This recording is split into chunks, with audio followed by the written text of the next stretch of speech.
Zinfandel is a dry, red wine made from black-skinned grapes.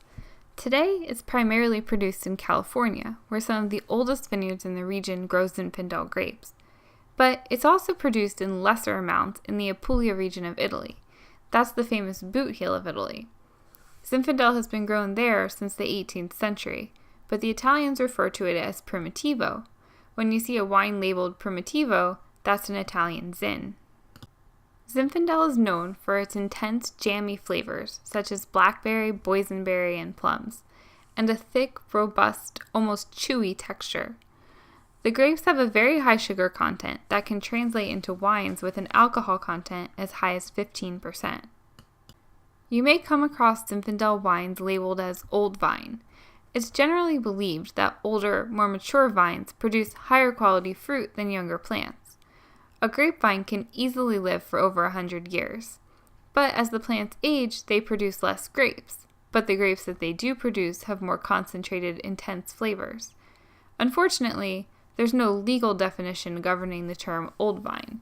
It could mean that the vines were 50 years old, or it could just mean that they are older than the 5-year-old vines planted next to them. In California Zins, you're likely to see the designation used on vines that are 40 or more years old. But similar to when winemakers use the term reserve on certain wines, the designation has a lot more credibility when it's coming from a higher quality wine producer.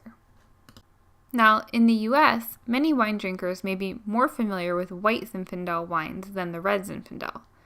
There's really no such thing as a white Zinfandel grape. These wines are in fact produced from the red Zinfandel grapes.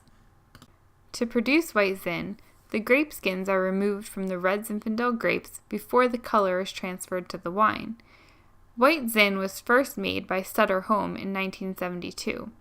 It's typically a sweet, mass-produced, and usually low-quality wine. It's considered a starter wine by many, and has largely given Zinfandel a bad name. Nonetheless, because of its wide availability and typically low price point, it outsells red Zinfandel in the US by a 6-to-1 margin.